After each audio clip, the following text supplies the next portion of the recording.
हरे Krishna. Module 3 के अंदर हम लोग आज भक्ति रसामृत सिंधु का अध्याय 12 ले रहे हैं। इसका अध्याय का नाम है, शीर्षक है दिव्य सेवा और दिव्य सेवा के अन्य अंग।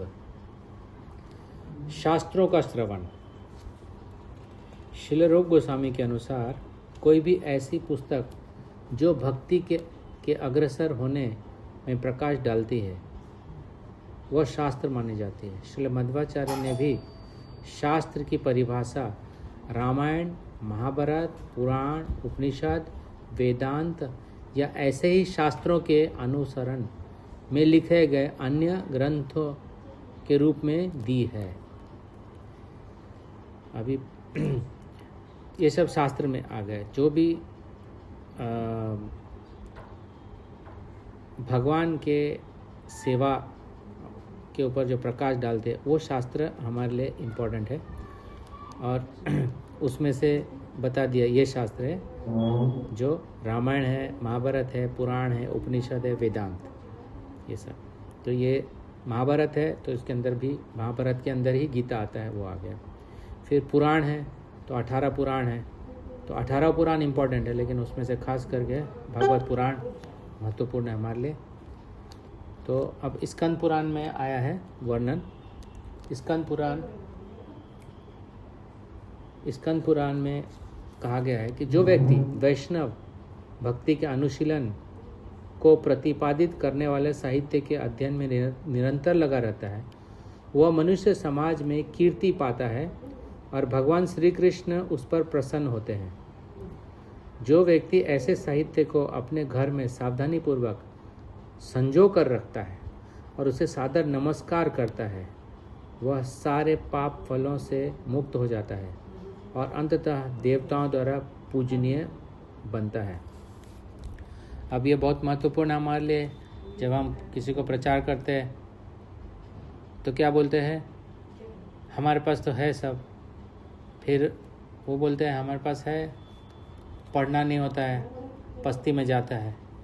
तो यहाँ पर रेफरेंस आता है, हमें ये बताना चाहिए कि वैष्णव शास्त्र को रखने से क्या होता है। यहाँ पर बताया कि जो व्यक्ति वैष्णव शास्त्र को घर में सावधानीपूर्वक संजो कर रखता है और उसे सादर नमस्कार करता है वो सारे पाप कर्मों के पाप फलों से मुक्त हो जाता है। और देवी देवता भी उनको मतलब देवी देवता भी के द्वारा वो पूजनीय बन जाता है वो व्यक्ति। कितना स्पष्ट है शास्त्र में लिखा है। तो हमें ये शास्त्र का प्रमाण उनको प्रस्तुत करना चाहिए। अभी मैं एक जगह पर भागवतम दिया था तो वो यही बोल रहे थे कि हम तो पढ़ते नहीं हैं, तो इससे अच्छा है कि आप उनको दे दो जो पढ़ते हो। उल्टा हम रखेंगे तो फिर पढ़ते नहीं हैं तो अपराध होगा। तो मैंने उनको यही बताया, यहाँ जो लिखा था, और मैंने यही बताया उनको। फिर वो मान गए कि अच्छा ऐसा लिखा है। तो हमने कहाँ से मनगढ़ंत बना के रखते हैं हम कि पाप होगा, ये होगा, वो होगा। तो ये सब अगर हम शास्त्र को ठीक से पढ़ेंगे तो हम उनको भी कन्विंस करके, इसी तरह से तो प्रचार होता है। नहीं तो कैसे हुआ इस्कॉन में इतना सारा प्रचार, प्रभुपाद जी ने इतना प्रचार किया और प्रचार बढ़ ही रहा है। तो मैं बताना चाहता हूँ और आगे यहाँ पर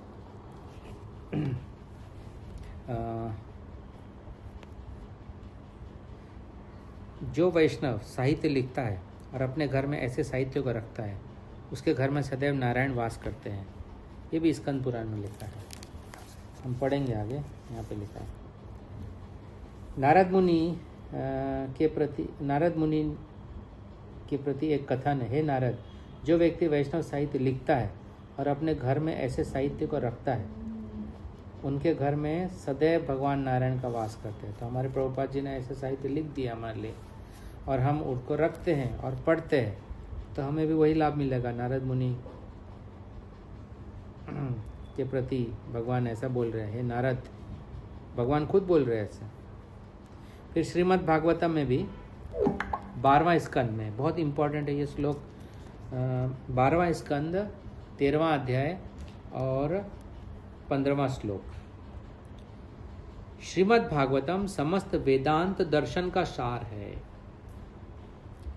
यहाँ पर हमारे लिए बहुत महत्वपूर्ण है। सारे वैष्णव संप्रदाय में, चारों वैष्णव संप्रदाय में भगवद गीता, भागवतम, रामायण कम से कम ये तो है ही है। और उसमें से भी खास करके गीता और पुराण, महापुराण के बारे में चर्चा है। वो बहुत महत्व होता है। वैष्णवानाम क्या बोलते हैं, जो भागवत है वैष्णवों को बहुत प्रिय है। तो यहाँ पर 12वां स्कंद के अंदर भागवत पुराण में आया, सर्व वेदांत सारम ही श्री भागवत विषयते भागवतम मिश्यते तत्सात्मृत तृप्तस्य नारायण स्याद रति क्वचित। इसका अनुवाद है, श्रीमद् भागवतम को समस्त वेदांत दर्शन का सार कहा जाता है। जिसे इसके अमृत में रस की तुष्टि हुई है, जिसने इस रस को, इसको पढ़ा है, इसको सुना है, वह किसी भी अन्य ग्रंथ के प्रति आकृष्ट नहीं होगा ना। ये स्वाद ही ऐसा है, जो भागवत पढ़ा है एक बार भी, तो वो अन्य साहित्य पढ़ने में उनका स्वाद ही नहीं आएगा, ऐसा लिखा है। प्रभुपाद जी बताते हैं, दूसरे शब्दों में, जिस व्यक्ति ने श्रीमद् भागवतम के दिव्य आनंद का आस्वाद किया है, वह सांसारी लेखनों से कभी संतुष्ट नहीं हो सकता। इसका अर्थ प्रभुपाद जी ने बता दिया है। इसलिए हम सबको, मैं पिछले बार भी बताया था, हर बार, क्योंकि वैसे देखा जाए तो भक्ति रसामृत सिंधु हमें भगवान के प्रति आकर्षण के लिए बताया गया है ना, भगवान के प्रति आकर्षण का गाइडलाइंस है। तो भगवान तो खुद भागवत है ना, तो इसलिए यहाँ पर आपको हर पेज में भक्ति रसामृत सिंधु में बहुत बार मिलेगा भागवत। और भागवत ही तो है जिसमें भगवान के जो भक्त है, जो प्रिय भक्त है, उनका ही तो चर्चा है। और हमारा एम तो यही है ना। भक्ति का मतलब क्या है? भगवान, भक्ति और भक्ति क्रिया, मतलब भक्ति क्रिया मतलब भक्ति, और प्रेम मतलब भगवान के भक्ति तो हमें सिखाएंगे प्रेम। तो जैसे भगवान के अनेक अनेक भक्त हुए, 12 महाजन का चर्चा है ना। ब्रह्मा जी है, नारद जी है, पृथु महाराज है, भरत महाराज है। ये सब का कथा सुनते सुनते सुनते सुनते हमारा क्या आकर्षण तो भगवान से ही होने वाला है। तो हमारा गोल कृष्ण है, और वो गोल कृष्ण ही भागवत है। भागवत सेम है भगवान, कोई अंतर नहीं है। इसलिए महाप्रभु भी भागवत के बारे में बहुत चर्चा किए हैं, भागवत, ठीक है। तो एक प्रश्न आता है यहाँ पर कि भगवान की पूजा से भी उच्च क्या है। एक प्रश्न आता है यहाँ पर, ये सेक्शन में, भगवान की पूजा से भी उच्च क्या है। तो पद्म पुराण में पार्वती जी को बताते हैं शिव जी, हे पार्वती, पूजा के अनेक विधियाँ हैं, किंतु इसमें से परम पुरुष की पूजा सर्वश्रेष्ठ है, किंतु भगवान की पूजा से बढ़कर उनके भक्तों की पूजा है। भगवान से बढ़कर उनके भक्तों की पूजा है। और भागवत में यही तो है। भागवत में भगवान के भक्तों का ही तो चर्चा है, किस प्रकार से प्रहलाद महाराज कितना कष्ट उठाकर भगवान को प्राप्त किए। ध्रुव महाराज ने तपस्या किया, भगवान को प्राप्त किए। ऋषभ देव स्वयं भगवान है, उनके 100 पुत्र में से एक भरत महाराज है, उनका पूरा आख्यान है पंचम स्कंद के अंदर। तो ये सब है जो भागवत का पूजा करना, मतलब भक्तों के बारे में चर्चा करना ही से भगवान प्रसन्न हो जाते हैं। फिर आगे है दूसरा चीज़, आगे हम दिव्य सेवा चर्चा कर रहे हैं। तो मथुरावास है एक, मथुरावास। वराह पुराण में मथुरा के आवासीय मकानों की प्रशंसा पाई जाती है। भगवान वराह पृथ्वी के लोगों से कहते हैं, जो व्यक्ति मथुरा के अतिरिक्त अन्य स्थानों के प्रति आकृष्ट होता है, वह निश्चित रूप से माया द्वारा सम्मोहित हो जाएगा। वराह भगवान पृथ्वी के लोगों को कर रहे हैं। तो हमें क्या करना चाहिए? भगवान के सेवा और भगवान के प्रति, भगवान के धाम के प्रति ही हमारा आकर्षण होना चाहिए। अगर ऐसा न हुआ तो क्या होता है कि हम माया के द्वारा सम्मोहित हो जाएंगे। ब्रह्मांड पुराण में कहा गया है कि 3 लोकों के सारे तीर्थ स्थलों की यात्रा करने के सारे फल मथुरा के पवित्र भूमि के स्पर्श मात्र से प्राप्त किए जा सकते हैं। कि मथुरा वो स्थान है जहाँ पर भगवान ने दिव्य लीला प्रकट की है। हम ना उपदेशामृत में पढ़ेंगे कि मथुरा का कैसा डिवीज़न है। मथुरा है, फिर मथुरा के अंदर वृंदावन है, वृंदावन के अंदर भगवान ने लीला किया है, इसलिए वृंदावन इम्पोर्टेंट है। फिर उसके अंदर गोवर्धन है, क्योंकि भगवान ने वो गोवर्धन को धारण किया था।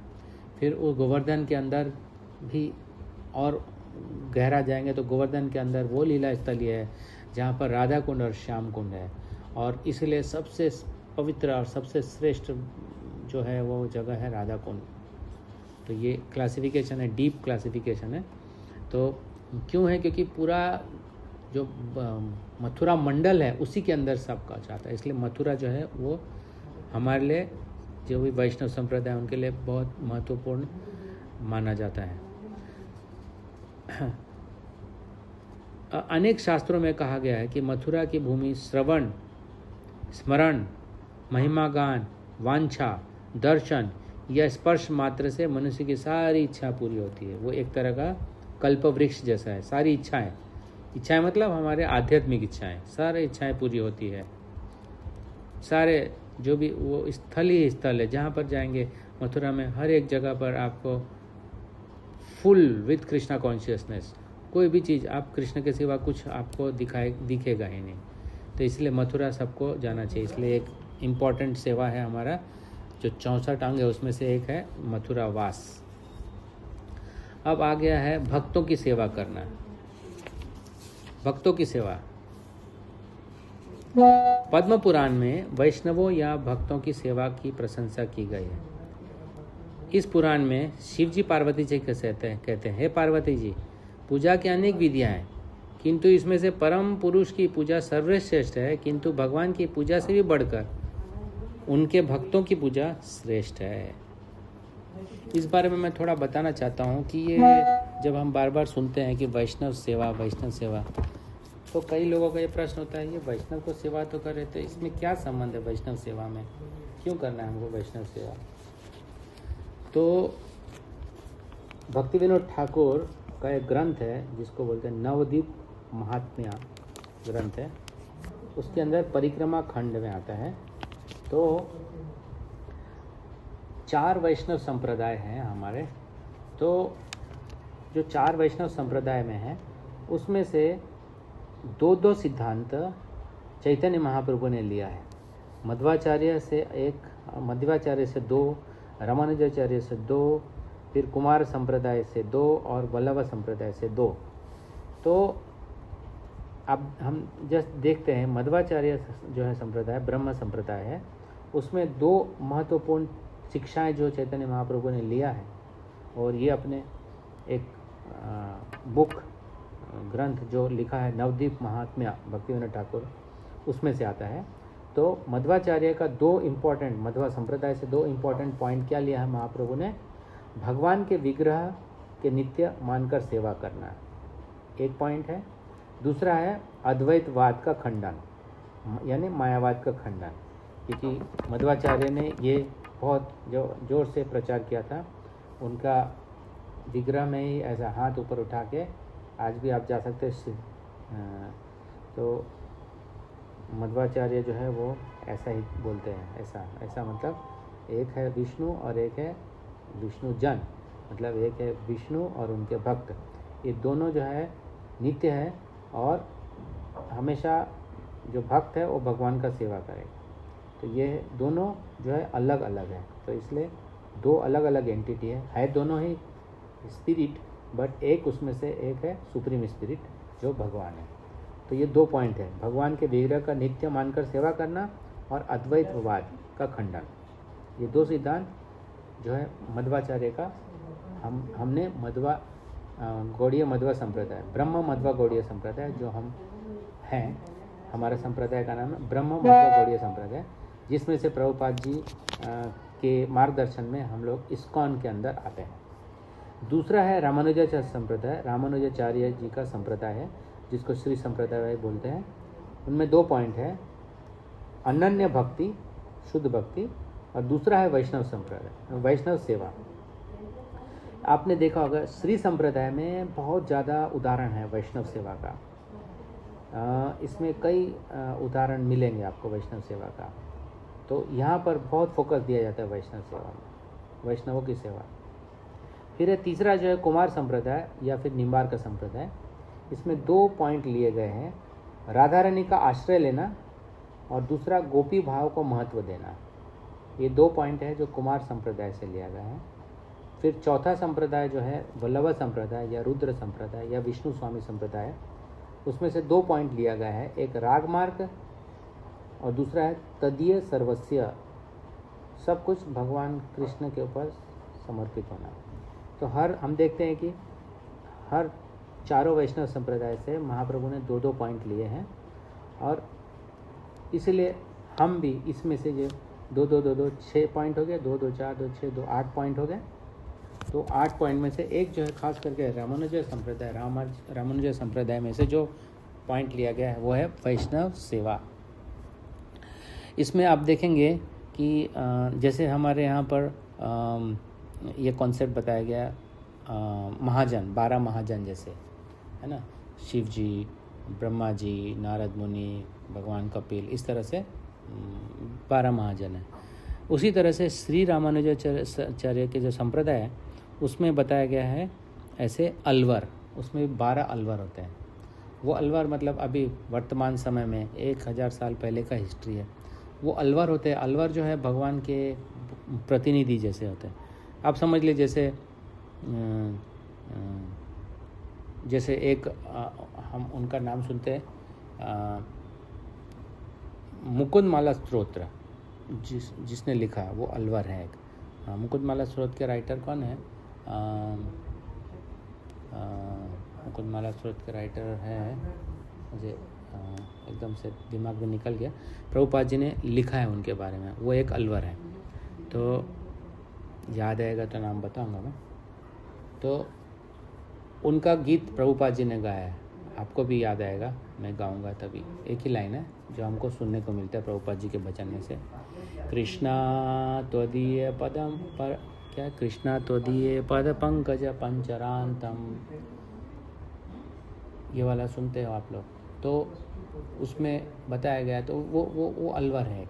तो ऐसे बहुत सारे जो महान भक्त है, प्रतिनिधि है भगवान के, तो वो लोग बहुत मतलब वो वैष्णव है और वो प्रचार कर रहे, पूरे भारतवर्ष में प्रचार किया इन लोगों ने। मुकुंद माला स्तोत्र के जैसे राइटर है जो, उसी तरह से तो ये क्यों महत्व है हमारा, क्यों इम्पोर्टेंस देते हैं वैष्णवों के बारे में? क्योंकि देखिए, क्योंकि वैष्णव वो है जो भगवान के ज्ञान का प्रचार करते हैं, भगवान के सेवा करते हैं और सबको जोड़ते हैं भगवान से। वो एकमात्र वही है जो रिस्क लेके भगवान के संदेश को सब जगह प्रचार करते हैं। सेम चीज़ अलग अलग रिलीजन में भी है, जैसे क्रिश्चियनिटी में है, जीसस क्राइस्ट जो है वो सन ऑफ गॉड है, तो भी प्रचारक है। उन्होंने भी, आप देख सकते हैं कि उन्होंने भी प्रचार किया, रिस्क लिया, है ना, और फिर अपना शरीर को भी उन्होंने जाने दिया, मतलब प्रचार के लिए। और इनफैक्ट इतना था कि उनको मारने वाला को भी के लिए भी उन्होंने प्रार्थना किया कि भगवान इनको क्षमा करे। हमारे मध्वा गौड़ीय संप्रदाय में भी हम देखते हैं कि ये है हरिदास ठाकुर, उन्होंने भी कितना प्रचार किया, रिस्क लिया, उनको भी प्रताड़ित किया गया था, बहुत स्ट्रगल किया उन्होंने। तो ये सब वैष्णव है। वैष्णव हमारे प्रभुपाद जी भी काफ़ी स्ट्रगल कर रहे हैं, भक्ति सिद्धांत महाराज ने भी बहुत स्ट्रगल किया, सब जितने भी आचार्य हैं। तो वो एकमात्र वो लोग ऐसे व्यक्ति हैं जो अपना रिस्क लेकर भगवान के नाम के लिए आगे जाते हैं, और ताकि भगवान के शिक्षा को यथारूप प्रस्तुत कर सके बिना कोई कॉम्प्रोमाइज़ कर ले। तो लोग, वही बात है ना कि अगर आप सच बोलेंगे तो लोग जो है विरोध करेंगे। लोगों को सच सुनना अच्छा नहीं लगता है, लोगों को अच्छा सुनना अच्छा लगता है, तो ये जो आचार्य लोग होते हैं वो क्या करते हैं, भगवान के सेवा को बढ़ाते हैं और वो बोलते हैं कि भगवान का हमारा उद्देश्य है कि हम भगवान को सरेंडर करें। माया के विरुद्ध उठते हैं वो लोग और इसलिए बहुत रिस्क लेते हैं, बहुत रिस्क है, इसलिए वैष्णव सेवा बहुत महत्वपूर्ण है। तो भक्तों की सेवा के बारे में यहाँ पर ऐसा बताया है कि श्रीमद् भागवतम में लिखा है कि 3 स्कंद में, मैं भक्तों का निष्ठावान सेवक बनना चाहता हूँ क्योंकि इनकी सेवा करने से भगवान के चरण कमलों के अनन्य भक्ति प्राप्त की जा सकती है। भक्तों की सेवा समस्त भौतिक संतापों को कम करने वाली है और भगवान के प्रति गहन प्रेम भक्ति उत्पन्न करती है। क्योंकि आपने देख लिया, अगर आपने भक्त का सेवा कर दिया तो भगवान आपके ऋणी हो जाते हैं। वो भुला नहीं पाते कि इन्होंने किसी भी प्रकार से सहायता किया मेरे भक्त को, भगवान खुश हो जाते हैं। ऐसे ही है हमारे जो गुरुवाष्टक है उसमें विश्वनाथ चक्रवर्ती ठाकुर बोलते हैं, यस्य प्रसादात भगवत प्रसादो यस्य अप्रसादा न गति कुतोपि। यानी जो भगवान के भक्त है उनको हम प्रसन्न करेंगे। प्रसन्न करे का मतलब क्या है, वो नहीं चाहते हैं कि हम उनके आगे पीछे घूमें और उनको प्रसन्न किया। एक्चुअली भगवान के रियल भक्त तब प्रसन्न होते हैं जब आप उनका बात माने। और उनका बात क्या होता है कि वो जो सेवा कर रहे हैं भगवान का, उस सेवा में उनको सहायता कर दीजिए, उन सेवा में जुड़ जाइए, वो सेवा करे जिससे कि भगवान प्रसन्न हो। वो अपना सेवा नहीं कराते भक्त लोग, वो अपना सेवा नहीं कराते, वो ऐसा सेवा करते हैं जो उनके गुरु ने उनको बताया है।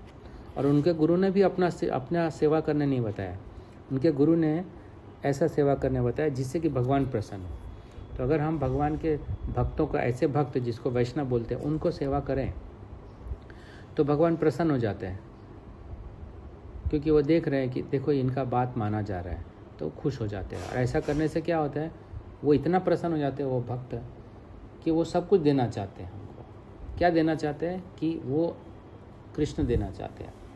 कृष्ण से बढ़कर कोई चीज़ नहीं है इस संसार में। इस संसार में सब कुछ छूटने वाला है, कुछ है नहीं हमारे पास, लेकिन कृष्ण है तो हम कृष्ण के सहारे इस भव सागर को पार कर सकते हैं। लेकिन भौतिक चीज़ रहे, कितना भी रहे, पार नहीं कर सकते। लेकिन वही है, भक्त क्या करते हैं, कृष्ण देते हैं हमको। इसलिए नारद जी का नाम है नारद। नारद क्यों है? नारद, जो परम पुरुष है नारायण, वो देते हैं। जो नारायण देने वाले हैं वो है नारद। तो वैसे ही भगवान के भक्त क्या करते हैं, नारायण हमको दे देते हैं। प्रभुपाद जी ने क्या किया, हमारे गुरु महाराज हमको क्या कर रहे हैं, वही दे रहे हैं ना। लेकिन हमारा बुद्धि कम है, हम लोग दूसरा चीज़ दूसरा डायरेक्शन में सोचते हैं। हम लोग सोचते हैं कि कुछ और देंगे। अरे दे रहे हैं वो, लेकिन हम देख नहीं पा रहे कि वो क्या देना चाहते हैं। हम भौतिक वस्तु के पीछे भागना चाहते हैं, हम कंफर्ट ये सब ढूंढ रहे हैं। तो रूप गोस्वामी जो है वो यही सब करने के लिए क्या किया, उन्होंने बड़ा मतलब विशाल मंदिर नहीं बनाए, लेकिन आज्ञा दिया उनको चैतन्य महाप्रभु ने कि जो स्थली है, भगवान के स्थली जो लुप्त हो गए, उसका आपको स्थापना कर दीजिए वापस, ताकि लोग देखे, समझे और मेरे तरफ भगवान के प्रति आकर्षण हो। इसलिए प्रभुपाद जी अपने लिए भवन नहीं बनाए, लेकिन उन्होंने क्या किया, भगवान के लिए विशाल भवन बनाए। तो भक्त यही करते हैं, लेकिन लोग मिसअंडरस्टैंड करते हैं। लोग सोचते हैं ये तो मंदिर बड़ा बना रहे हैं, लोग तो बड़ा गाड़ी में घूम रहे हैं। लेकिन नहीं, ये भक्त है, वो क्या देना चाहते हैं आपको, भगवान देना चाहते हैं। क्योंकि आप अभी स्वीकार नहीं कर सकते हैं कि भगवान, तो जैसे भगवान को मिलने के लिए ध्रुव महाराज गए थे, कौन सा वन गए थे, मधुवन। हाँ, तो मधुवन में तपस्या किया तो उनको भगवान मिले। तो हम सब आम आदमी हैं, हम तो कहाँ मधुवन जाएंगे, हम तो जहाँ है वहाँ से हिलते नहीं है कुछ। अगर इसीलिए प्रभुपाद जी ने क्या किया, ऐसा सिस्टम बनाया कि स्टार्ट हियरिंग, जिससे भगवान बोलते थे मैं आ सकता मना पार्थ योगम युंजम आदाश्रय। आप जहाँ पर भी हो बस भगवान के बारे में सुनना शुरू कर दो। किसी प्रामाणिक व्यक्ति से, गुरु परंपरा में जो है कोई प्रामाणिक वैष्णव से सुनना शुरू कर दो। सुनना शुरू करते आपको भगवान के बारे में पता चलेगा कि श्रवण से ही भगवान मिलते हैं, है ना। पूरा जो ये जो विधि है 9 विधा भक्ति, उसमें से सबसे पहला श्रवण ही है। आम आदमी को श्रवण से ही मिल सकता है भगवान। और प्रभुपाद जी ने यही तो किया है, पूरे जो ग्रंथ है उसको प्रस्तुत किया ताकि लोग सुने, पढ़ें, और बहुत लोगों का इसी तरह से संसार भर में परिवर्तन हुआ है। जैसे अब मधुबन, नारद मुनि जो है उनको बोल दिया कि आप जाइए मधुबन में, जाके बोलिए ये मंत्र का उच्चारण कीजिए और प्राणायाम कीजिए और भगवान का ध्यान कीजिए और भगवान मिल जाएंगे।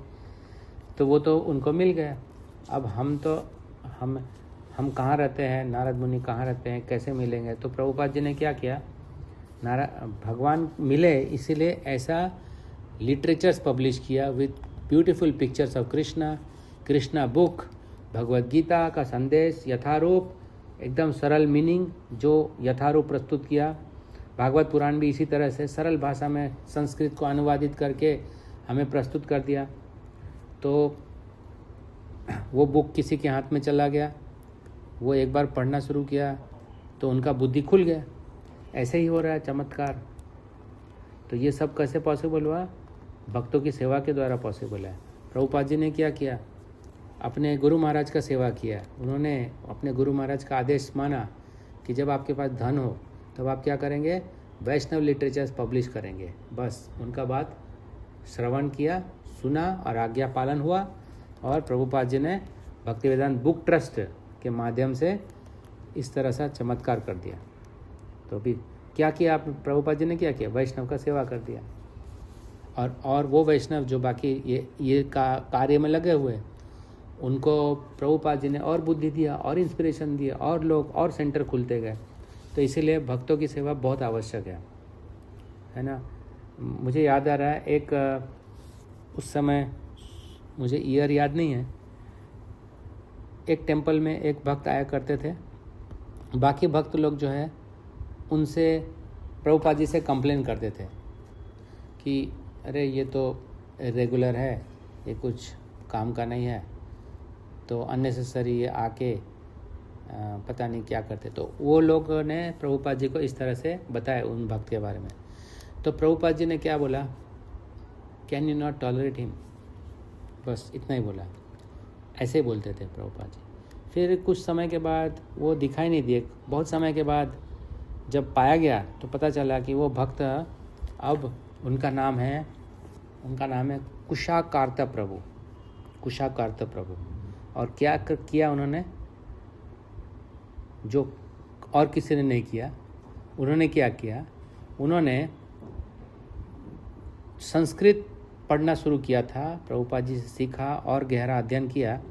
और जितना भी बुक्स है ना, बहुत सारे बुक्स है, उसमें से शायद ये भी है, उन्होंने मैं देख रहा था वो चैतन्य महाप्रभु का जो है चैतन्य भागवत, उनको पूरा ट्रांसलेट किया संस्कृत टू इंग्लिश। तो उन्होंने ये काम किया। तो क्या हुआ, तो क्या किया प्रभुपाद जी ने, उन वैष्णव को सेवा में जोड़े रखा, नेग्लेक्ट नहीं किया। कोई भी व्यक्ति किसी भी तरह से जुड़ा है, कहीं ना कहीं किसी न किसी तरह से वो सेवा कर रहे हैं। ऐसा महाभागवत का दृष्टि है। तो हमारा भी दृष्टि ऐसे रखना चाहिए कि कोई भी बेकार नहीं है, कोई भी चीज़ बेकार नहीं है, सब भगवान का बनाया हुआ है ना। तो किसी न किसी तरह से कोई ना कोई प्रेरणा मिल के कुछ न कुछ बड़ा काम करने वाले हैं। छोटा सा भी जो है सेवा, भगवान का सेवा बहुत बड़ा होता है। और ये है वैष्णव दृष्टि। भगवान राम ने गिलहरी ने बहुत बड़ा काम नहीं किया था, है ना, लेकिन गिलहरी ने थोड़ा सा सहायता किया था। लेकिन भगवान उनका भी सहायता स्वीकार करते हैं। बाकी लोग हंसते थे कि ये क्या हो रहा है, ये क्या कर सकती है छोटी सी गिलहरी, लेकिन भगवान का दृष्टि ऐसा है। तो ऐसा ही मैंने आज हम लोग भी जो भी कुछ सेवा कर रहे हैं, तो उसका एक ही है कि हमें किसी ने सहायता किया था, हमें किसी ने प्रेरणा किया था, हमें किसी ने जोड़ा था, हमें किसी ने बोला था माला करना, हमें किसी ने बोला था कि मंगल आरती करना चाहिए, हमें किसी ने बोला था आरती करना चाहिए, हमें किसी ने बोला था पढ़ना चाहिए। तो ये हमें किसी न किसी तरह से जोड़ा गया है। और ये क्या हुआ, भक्तों की सेवा। और वो सेवा के कारण हम आज जो भी कुछ कर पा रहे हैं, छोटा से छोटा चीज़ भी कर रहे हैं, तो उसका श्रेय जाता है वैष्णव। इसलिए वैष्णव सेवा बहुत महत्वपूर्ण है। आगे चलते हैं। स्कंद पुराण में भी ऐसा कहा गया है कि जिसके शरीर पर शंख, चक्र, गदा एवं पद्म के चिन्ह रूपी तिलक लगे रहते हैं और जो अपने सिर पर तुलसी दल धारण करते हैं और जिसके शरीर गोपी चंदन से सदैव अलंकृत रहते हैं, उनका एक बार भी दर्शन करने से सारे पाप कर्मों से मुक्त हो जाता है। ये एक और बात है, महत्वपूर्ण बात, श्रीमद् भागवत में ही कहा गया है, पहला स्कंद में,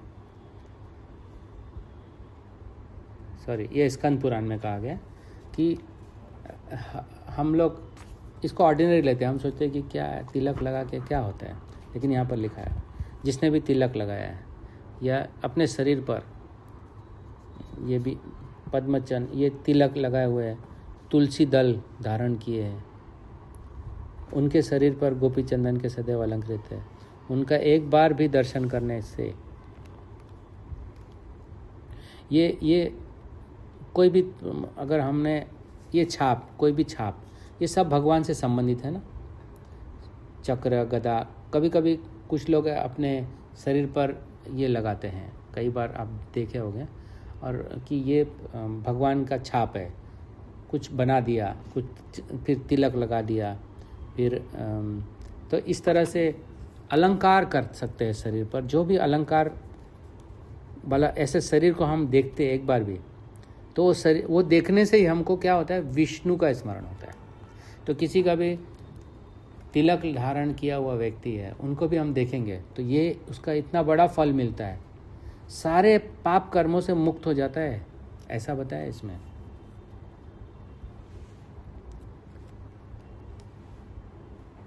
तो वो कोई करेगा कौन, जो वैष्णव है। ऐसा तो नहीं कि कोई जिसका कोई भी, मतलब उनको कोई ना कोई तो श्रद्धा है तभी तो वो धारण किया है, इसलिए हमें बताया जाता है तिलक धारण करो, चंदन लगाओ, कुछ भी जो भी इस तरह से भगवान का पैराफेरनेलिया का अंश है ना। आगे कहीं और भी बताया जाएगा कि जैसे भगवान का अर्पित माला होता है, जो माला अर्पित किया, वो माला हम अगर प्रसाद के रूप में जो लेते हैं, हमको दिया जाता है, वो माला पहनने से भी हमारे कई जन्मों के पाप छूट जाते हैं, ख़त्म हो जाते हैं। फिर यहाँ पर लिखा है, भागवत पुराण में लिखा है, पहला स्कंद 19वां अध्याय में, भक्त के पास जाने, उनके चरण कमल छूने या उसे आसन देने से मनुष्य सारे पाप कर्मों के फलों से मुक्त हो जाता है। इसमें कोई संशय नहीं है ना। भक्त के पास जाना, यहाँ तक कि ऐसे वैष्णव के कार्यकलाप के स्मरण से ही मनुष्य अपने परिवार सहित शुद्ध हो जाता है। तो फिर उनकी प्रत्यक्ष सेवा करने के विषय में क्या कहा जाए, उसकी प्रत्यक्ष सेवा करने के विषय में क्या कहा जाए। मतलब ये बोल रहे हैं कि उनके पास जाने से, उनके पास उनको छू लेने से, चरण स्पर्श करने से, हाँ, हम सारे पापों के से नष्ट हो जाते हैं। तो इतना बड़ा होता है ये वैष्णव का दर्शन ही बहुत बड़ा होता है। आपको पता है 6 वैष्णव अपराध है।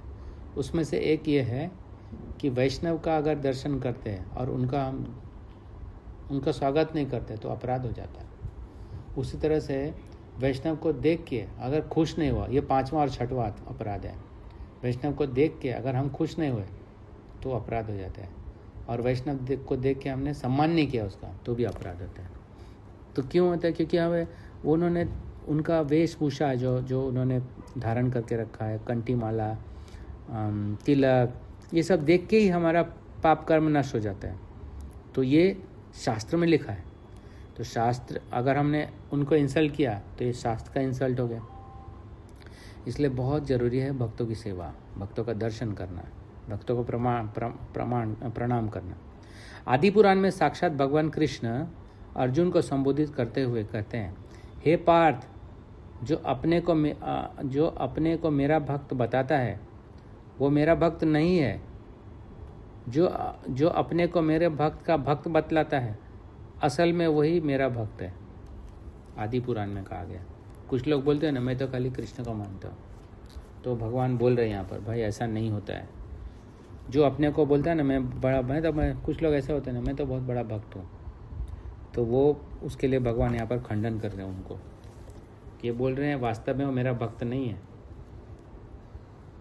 जो मेरे भक्त का भक्त है, इसलिए तो भागवत है, इसलिए तो रामायण है, इसलिए तो पुराण है, क्योंकि ये पढ़ने से हमें उन भक्तों के प्रति आकर्षण होता है, विभीषण के प्रति आकर्षण होगा, हमें पांडवों के प्रति आकर्षण होगा, हमें भीष्म पितामह, विदुर महाराज, है ना, इनके प्रति आकर्षण होगा। ये सब हम जब आकर्षण होगा इनके प्रति, क्यों आकर्षण होगा? क्योंकि ये भगवान के आज्ञा को पालन कर रहे हैं, ये भक्त है ये लोग। तो इसलिए यहाँ पर बताया गया कि हम इनका एक्चुअली वही है ना, जो पद्म पुराण में लिखा गया है ना, आराधनाम सर्वेशाम विष्णुर आराधना नाम परम तस्मात् परतरम देवी तदीयानाम समर्चनम, है ना। यहाँ शिव जी बोल रहे हैं पार्वती जी को कि सबसे श्रेष्ठ आराधना है विष्णु का आराधना, और उससे भी बढ़कर है उनके भक्तों की आराधना। इसीलिए हमें भागवत पढ़ना चाहिए, क्योंकि भागवत में उनके जीवन के बारे में ही है। उन्होंने किस प्रकार से कष्ट को सहते हुए सेवा को कभी कॉम्प्रोमाइज़ नहीं किया। देखा है पांडव लोगों को कभी कष्ट हुआ है, उन्होंने बोला है भगवान आपके साथ होने के बाद भी हमें कष्ट, क्या फ़ायदा भक्ति करने का। ऐसा कभी हुआ है? नहीं हुआ है, कभी नहीं हुआ। कभी है द्वारकावासी, वृंदावनवासी कभी कंप्लेन करते हैं कि आप हमें सब दे रहे हैं, हमें बचा रहे, लेकिन अभी मुश्किल हो गया, अभी आप चले गए, ऐसा कभी सुना नहीं हमने। तो यहाँ पर वही बोल रहे हैं कि असली में जो मेरे भक्तों का भक्त है ना, वो ही सबसे बड़ा सेवा है। यहाँ पर आदि पुराण में इसलिए बोले, इसलिए वैष्णव आचार पद्धति में मनुष्य का पहला कर्तव्य है कि किसी भक्त को गुरु रूप में स्वीकार करना और तब उनकी सेवा करना होता है। इसीलिए गुरु का महत्व इसलिए है क्योंकि गुरु जो होते हैं ना, वो ऐसे वैष्णव हो जाए तो सबसे हमारे लिए सबसे उच्च आदर्श वाले होते हैं वो गुरु, जिनको भी हम जिनसे भी दीक्षा लेते हैं ना, तो हमारे नज़र में वो भगवान ही है, एक तरह से भगवान है। क्योंकि वो उनका सेवा करते हैं जो भगवान का सेवा करते हैं, तो वो हमारे लिए सेवक भगवान है। जो गुरु होते हैं हमारे, वो हमारे लिए सेवक भगवान है, क्योंकि वो भगवान का सबसे अच्छे तरह से सेवा करके हमें प्रस्तुत करते हैं अपने उदाहरण के द्वारा। इसलिए हमें अपने गुरु के प्रति हमें बहुत ऐसा ही सम्मान होना चाहिए जैसे कि समझ लीजिए कि वही भगवान है। लेकिन साथ में ये भी ध्यान रखना पड़ेगा कि उतना ही सम्मान हमारे गुरु के जो भाई है, गुरु भाई मतलब हमारे गुरु के जो भाई है, वो भी उतना ही सम्मान देना चाहिए उनको। ऐसा नहीं कि खाली मेरा ही गुरु श्रेष्ठ है, क्योंकि गुरु तत्व है वो।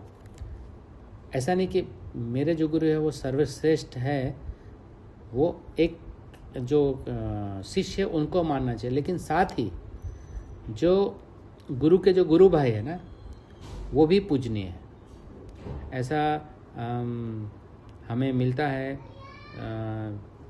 चैतन्य लीला में पढ़ने को, समझने को। चैतन्य महाप्रभु प्रस्तुत कर रहे इस बात को, सिद्धांत को, इस सिद्धांत को प्रस्तुत कर रहे हैं। देखिए, जो चैतन्य महाप्रभु के गुरु महाराज है, जिनसे उन्होंने दीक्षा लिया, वो कौन है? मतलब हरिनाम दीक्षा जो लिया, संन्यास दीक्षा नहीं, हरिनाम दीक्षा जो लिया था, उनका नाम है ईश्वरपुरी। और ईश्वरपुरी के जो गुरु महाराज है वो माधवेंद्रपुरी है। अब माधवेंद्रपुरी के बहुत सारे शिष्य हैं, उसमें से एक है ईश्वरपुरी, और ईश्वरपुरी के भी जो है गुरु भाई है वो है रामचंद्रपुरी, और अद्वैताचार्य भी माधवेंद्रपुरी के शिष्य है। तो अद्वैताचार्य, ईश्वरपुरी, रामचंद्रपुरी, ये सब जो है माधवेंद्रपुरी के शिष्य है। अब इसमें से एक जो शिष्य है वो है रामचंद्रपुरी। तो रामचंद्रपुरी जो है, आप चैतन्य चरितामृत पढ़ना, चैतन्य भागवत में भी है इसका बारे में। तो रामचंद्रपुरी जो है वो क्या हो गया, ईश्वरपुरी के लेवल पर है, इसलिए रामचंद्रपुरी भी गुरु तत्व हुए महाप्रभु के, महाप्रभु। तो लेकिन जो ईश्वरपुरी जो रामचंद्रपुरी है वो थोड़ा अलग प्रकार के शिष्य थे। वो उतना श्रद्धा नहीं था उनको माधवेंद्रपुरी में। आप हमें देखने को मिलता है कि उस समय उन्होंने ऑफेंस किया था अपने गुरु महाराज के प्रति, यानी माधवेंद्रपुरी के प्रति। ये सबको पता था। फिर भी जब महाप्रभु ने उनका दर्शन किया तो उनको अपने गुरु के रूप में स्वीकार किया। किसको? ईश्वरपुरी उनके गुरु है और ईश्वरपुरी के गुरु भाई है कौन? रामचंद्रपुरी। तो इसलिए उनको भी सम्मान करते थे। तो एक बार ये हुआ कि रामचंद्रपुरी ने माधवेंद्रपुरी का तो अपराध किया ही था उन्होंने, साथ में अब महाप्रभु का भी अपराध किया। जब महाप्रभु संन्यास लिया तो अभी थोड़ा अलग प्रकार के शिष्य थे, थोड़ा रामचंद्रपुरी। तो रामचंद्रपुरी क्या करते थे? भक्तों को बुलाते थे, अपराध करते थे। वो कैसे बुलाते थे और उनको खिलाते थे और बोलते थे और खाइए, उसके बाद बोलते देखो इतना खाता है। और ऐसे ही चीज़ उन्होंने महाप्रभु के लिए कर दिया। महाप्रभु को बुलाया, उनको खिलाया, फिर बाद में बोलते देखो सन्यासी होके मीठा खाता है, सन्यासी होके इतना खाता है। तो बहुत बड़ा अपराध किया उन्होंने। फिर भी जब महाप्रभु उनको ऐसे ही सम्मान करते थे, उनको ऐसे मतलब वही महाप्रभु यहाँ पर दिखा रहे हैं कि भले कोई मतलब कोई हमारे ऊपर अपराध करे, लेकिन हमें ऐसा ये सोच के नहीं करना चाहिए कि वो अपराधी है ऐसा, क्योंकि हमें अपना पोजीशन पे और हमें उनका पोजीशन पे स्वीकार करना चाहिए। जैसे एक और बात बताना चाहता हूँ, जैसे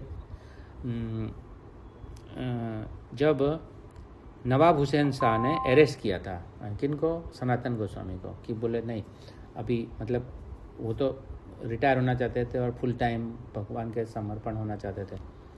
फिर भी उस समय सनातन गोस्वामी ने विरोध नहीं किया। उन्होंने कहा, बोला ठीक है आप राजा हैं, और राजा क्या है? भगवान के प्रतिनिधि होते हैं। वो बोला उन्होंने, ऐसा लेक्चर में है प्रभुपाद जी का, आप सुनिएगा। और तो उन्होंने स्वीकार किया, उनके वर्चस्व को स्वीकार किया, क्योंकि अभी वो मिनिस्टर थे और जो राजा है वो राजा भगवान के प्रतिनिधि। आप जो बोलेंगे वो ठीक है, हम सम्मान करते हैं आपके बातों का, ऐसा करके उन्होंने संबोधन किया। नरदेव मतलब जो राजा होते हैं ना भगवान का प्रतिनिधि के हिसाब, भले वो राजा खराब है लेकिन उन्होंने अपने पोजीशन को, अपना जो ड्यूटी है, अपना जो लेवल है उसी में रखा अपने आप को।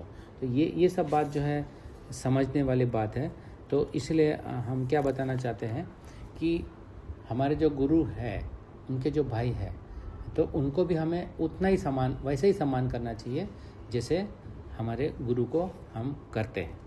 ऐसा नहीं हमें समझना चाहिए कि अभी वो तो मेरे गुरु महाराज थोड़ी है, ठीक है, ऐसा नहीं करना चाहिए। हमें यही समझना चाहिए कि गुरु के लेवल पर हमारे से ऊपर है, तो इसलिए हमें उनका इसी तरह से सेम चीज़ है। देवी देवता का भी इसी तरह से सम्मान करना चाहिए।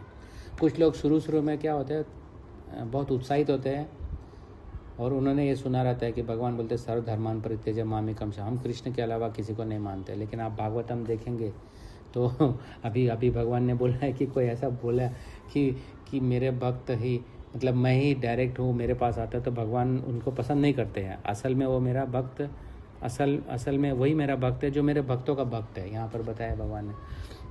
तो देवी देवता भी भगवान के प्रतिनिधि है, तो हमें अपराध नहीं करना चाहिए, कभी भी देवी देवता का प्रति अपराध नहीं करना चाहिए। हाँ, उनके फॉलोअर्स ऐसे हैं वैसे जो भी है, लेकिन हमें वो ऐसे जनरल स्टेटमेंट नहीं बोलना चाहिए। हमें अपना पोजीशन को हमेशा कभी भी कुछ हो तो हमें वही चीज़ बोलना चाहिए जैसा हम करते हैं, करना चाहिए। आइडियल क्या, जैसे कोई भी चीज़ बोलते हैं ना, तो गुरु परंपरा के अनुसार हमने बोला और वही हमारे आचरण में भी दिखना चाहिए। तो ये है आइडियल परिस्थिति। हम ऐसा रहेंगे तो हमें कोई अपराध नहीं लगेगा। तो यहाँ पर ये बताया गया है कि इसलिए वैष्णव आचार पद्धति में मनुष्य का पहला कर्तव्य है किसी भक्त को गुरु रूप में स्वीकार करना और तब उनकी सेवा करना होता है। इसलिए हम सबको हमें ये मौका दिया जाता है ना। अलग अलग प्रकार के वैष्णव होते थे, उसमें से एक है जो वैष्णव जो हमारे जो भगवान के प्रतिनिधि होते हैं, तो हम उनको खास करके उनका हमको सेवा करने के लिए बहुत सावधानी रखना चाहिए और अन्य वैष्णव के प्रति भी वही भावना रखना चाहिए, क्योंकि हमारा पोजीशन क्या है, जीव स्वरूप कृष्ण नित्य। सेवा तो हमारा छूटने वाला नहीं है, छूटना नहीं चाहिए। तो ऐसा नहीं होना चाहिए कि अभी तो ये वैष्णव आ गए, अभी तो ये प्रेसिडेंट आ गए, अभी तो वो आ गए, तो अब नहीं। सेवा वैसे ही करना चाहिए जैसे हमने बताया ना कि जो जो जो हमारा पोजीशन सेवक के रूप में हमेशा रहना चाहिए। तो सेवा कभी भी छूटना नहीं चाहिए, चाहे कोई भी हो वैष्णव, हमें वही सम्मान देते हुए सेवा करते रहना चाहिए। तो श्रील रूप गोस्वामी कहते हैं कि भक्त रसामृत सिंधु में विभिन्न शास्त्रों में दिए गए सारे उद्धरण महान आचार्यों तथा भगवत भक्तों को मान्य है। ये सारे उदाहरण जो दिए हैं ये सारे मान्य हैं, सारे भगवत भक्तों को मान्य, सभी ने स्वीकार किया है ये सब बात। और यही सब का कंप्लीट कंपाइलेशन है भागवत पुराण। इसलिए हमें भागवत पुराण बहुत ध्यानपूर्वक पढ़ना चाहिए ताकि हमें पता चले सेवा कैसे होती है, अपराध कैसे होता है ना। ये सब कुछ ध्यान में रखना चाहिए ताकि हम, ये हमारे लिए, ताकि हम बचें, अपराध से बचें, हमारा सेवा में विघ्न ना हो। ये सब इसलिए पढ़ना जरूरी है, नहीं तो फिर तो क्या है, सबको मालूम है क्या करना है, 16 माला करना है, यही बता दे 16 माला करना है और 4 नियम का पालन करना है, खाली ये इसका विस्तार है। ये सब ये शिक्षा का विस्तार है। इसलिए ये पढ़ना इसलिए नहीं पढ़ना है कि हमको अभी एग्ज़ाम देना है और भक्ति शास्त्री डिग्री लेना है। हमें इसलिए पढ़ना है कि हमको इसको आचरण में लाना है, और आचरण में लाना ही वास्तव में शिक्षा है। ठीक है, अपने पद के अनुसार भगवान की सेवा करना, ये एक पॉइंट है। पद्म पुराण में कहा गया है कि मनुष्य को चाहिए कि अपनी आर्थिक स्थिति के अनुसार विभिन्न उत्सवों को संपन्न करे। हर व्यक्ति को चाहिए कि भगवान के विभिन्न उत्सवों एवं समारोहों को अवश्य मनाए। यहाँ पर एक ही पॉइंट लिखा है कि हर व्यक्ति को अपने अनुसार, अपने परिस्थिति के अनुसार सेवा करते रहना चाहिए। ऐसा नहीं है कि ये मैं सेवा नहीं कर पाऊँगा, मेरा स्थिति नहीं है। तो भगवान ने भी बोला ना, पत्रम पुष्पम फलम तोयम। ऐसा नहीं कि कोई चीज़ का कमी है, कोई चीज़ का कमी नहीं है, सबको सब कुछ भगवान ने दिया है।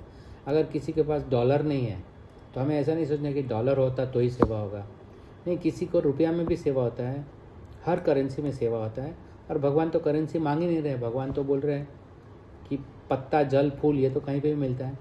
हाँ, लेकिन इसका फ़ायदा नहीं उठाना चाहिए। प्रभुपाद जी बोलते हैं कि जितना हमारे योग्यता है, यहाँ पे लिखा है योग्यता के अनुसार, आर्थिक परिस्थिति के अनुसार हमें सारी सेवाओं में भाग लेना चाहिए। जितना भी हमको करना चाहिए वो उसका करना ही चाहिए। फिर हमको उसमें बेस्ट करना चाहिए, बेस्ट पॉसिबल वे।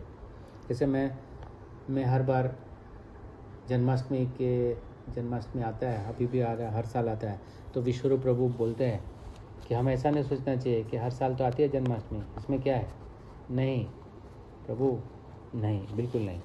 हमें हर बार ऐसे सोचना चाहिए कि इस बार जन्माष्टमी हमें मिला है, अगला साल हमें मिलेगा कि नहीं हमें नहीं पता है, भगवान हमें दे रहे हैं मौका, तो ये वाला जन्माष्टमी में बेस्ट करना चाहिए। फिर ये नहीं सोचना चाहिए कि अब आएगा तो अगले बार करें, नहीं, इसमें ही बेस्ट कर लेना चाहिए। इसी तरह से हर सेवा को इसी तरह से देखना चाहिए, अभी मौका मिला है, कर लेना चाहिए बेस्ट, जितना भी पॉसिबल है बेस्ट बेस्ट बेस्ट। क्योंकि हमें नहीं पता है कि हम कब होंगे, कल अगला बार होंगे कि नहीं होंगे। ऐसा विश्व प्रभु ने बताया तो मुझे याद है, इसलिए मैंने आपको बताया कि हमें हर बार यही सोचना चाहिए कि हमें हर सेवा को बेस्ट करना चाहिए, पूरे एकाग्रता से बेस्ट सेवा कर लेना चाहिए, अपने पद के अनुसार कभी भी कमी नहीं करना चाहिए। फिर कार्तिक में भक्ति करना है, कार्तिक में भक्ति करना है, ये सर्वाधिक महत्वपूर्ण उत्सव में से एक है। ऊर्जा व्रत नाम है इसका। ऊर्जा व्रत, ऊर्जा इसलिए बोलते कि भगवान कृष्ण की ऊर्जा है राधा रानी, और ये अक्टूबर नवंबर में आता है। इस उत्सव में विशेषतया वृंदावन में दामोदर रूप में भगवान के अर्च विग्रह की पूजा का विशेष कार्यक्रम होता है। दामोदर का संदर्भ है अपनी माता यशोदा द्वारा कृष्ण को रस्सी से बांधा जाना। कहा जाता है कि जिस प्रकार भगवान दामोदर अपने भक्तों को अति प्रिय है, उसी प्रकार दामोदर मास अर्थात कार्तिक मास भी उन्हें अत्यंत प्रिय है। वही है वो, क्योंकि भक्तों के प्रिय है दामोदर, उसी तरह से भक्तों में सर्वश्रेष्ठ है राधा रानी, और वो राधा रानी का मास है तो इसलिए उनको बहुत प्रिय है। फिर कार्तिक मास में ऊर्जा व्रत के समय मथुरा में भक्ति करने का विशेष संस्तुति की जाती है। हम सबको मालूम है उस समय इतना लोग आते हैं, इतना लोग आकर्षित होते हैं भगवान के लिए, तो बहुत दिव्य आनंद का अनुभूति होता है। सब एक ही जगह पर जुट जाते हैं। आज भी अनेक भक्त इस प्रथा का पालन करते हैं। वे मथुरा या वृंदावन में पूरे कार्तिक मास में भक्ति करने के उद्देश्य से वहाँ जाकर ठहरते हैं।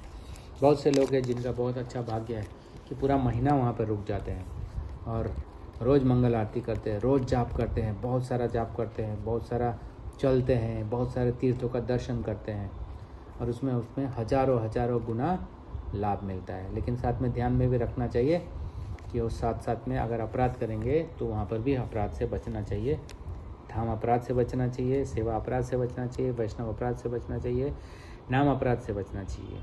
तो ये सब भी बहुत ध्यानपूर्वक करना चाहिए हमें। उत्साह तो रहना चाहिए, लेकिन साथ में उत्साह के साथ हमको केयरफुल रहना चाहिए, नहीं तो क्या एक्सीडेंट हो सकता है ना। हाईवे पे भी चले तो हमें ध्यान रखना चाहिए। पद्म पुराण में कहा गया है कि भगवान भक्ति को मुक्ति या भौतिक सुख तो दे सकते हैं, किंतु भक्तगण कार्तिक मास में मथुरा में रहकर कुछ भक्ति कर लेने पर भी भगवान की शुद्ध भक्ति प्राप्त करना चाहते हैं, है ना। पद्म पुराण में ऐसा लिखा है। भक्ति कर लेने पर ही भगवान की शुद्ध भक्ति प्राप्त करना चाहते हैं। तात्पर्य है कि भगवान उन सामान्य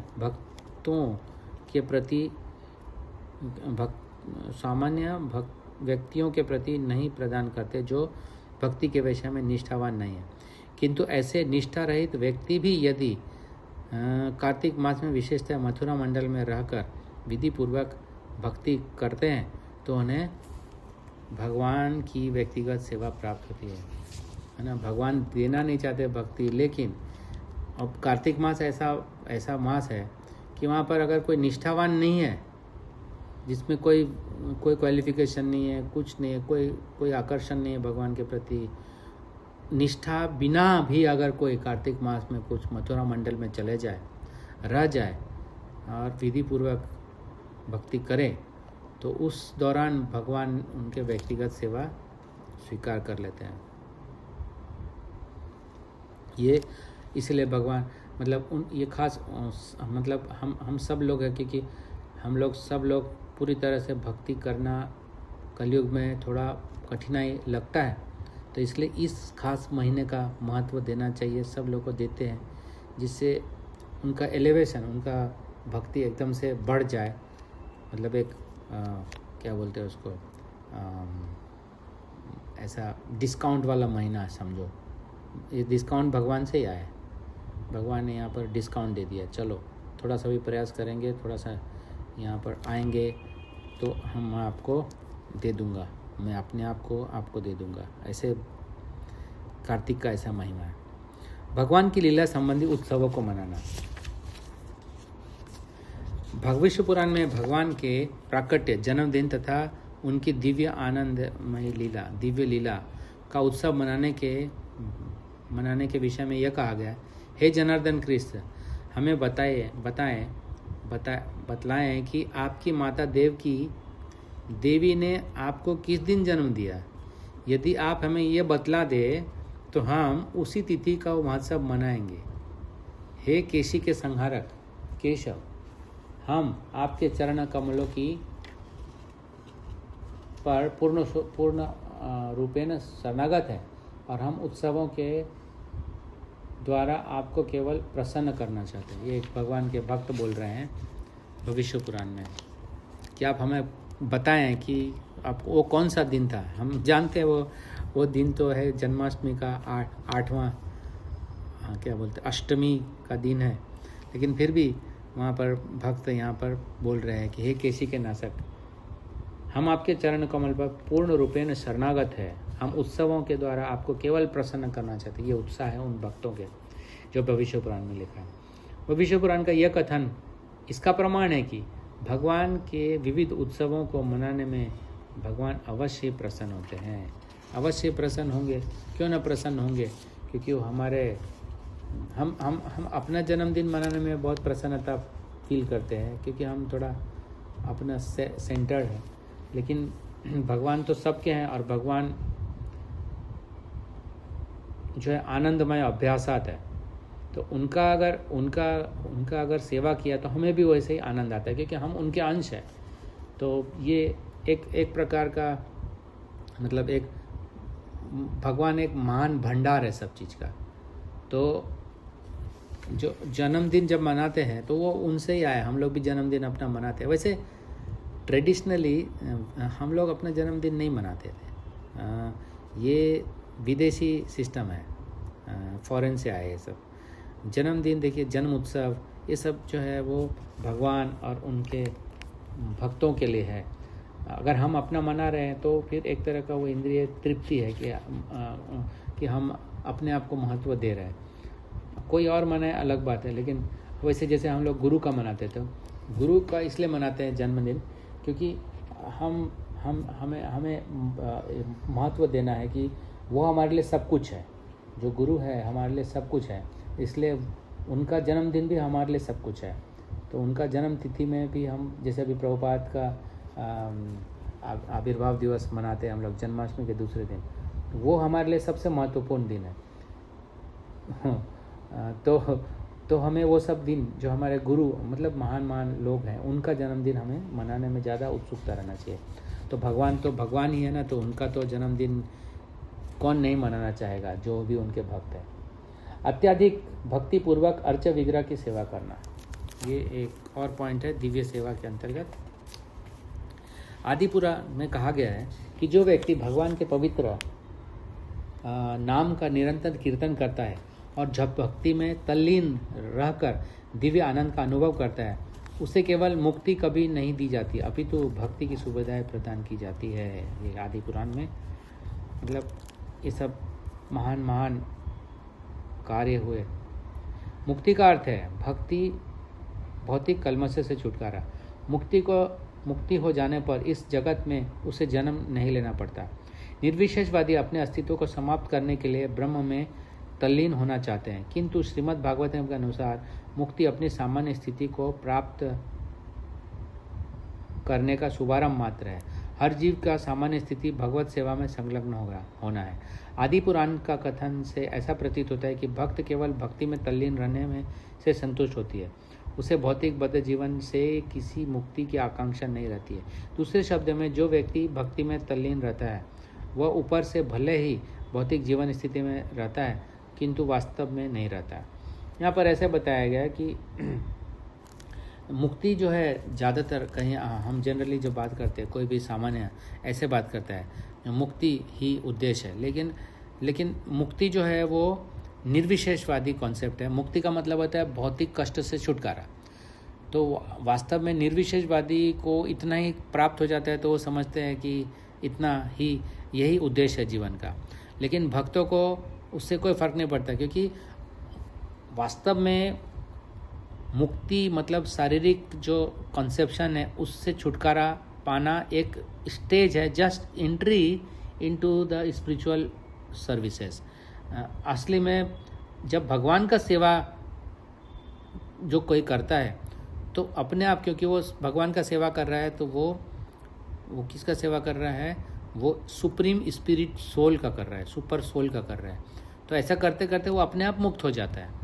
उसको मुक्ति का प्रयास करने की आवश्यकता है। मुक्ति तो उनके लिए प्रयास करने की आवश्यकता है जो केवल जो भौतिक कष्टों से छुटकारा पाना चाहते हैं, तो उनको भी मिलती है मुक्ति।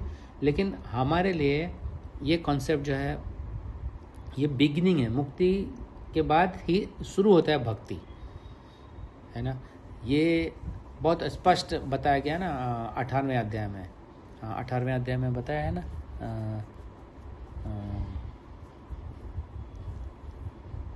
नहीं 1854 क्या है, 1854 भक्त्या मामे जाती यावनश्चास्मी तत्वता। ये एक प्रवेश है, मतलब मुक्ति जैसे मुक्ति स्तर पर आ गया तो मुक्ति का मतलब क्या है? रूप गोस्वामी ने बताया, वह मन, कर्म और वचन से भगवान के सेवा में लगते उसी समय मुक्त है, चाहे वो कोई भी, इसके लिए उसको ऐसा नहीं है कि शरीर छोड़ के बाद में मुक्ति मिलेगी। तो मन, कर्म और वचन में वो सेवा कर रहा है भगवान का, उसी समय मुक्त है।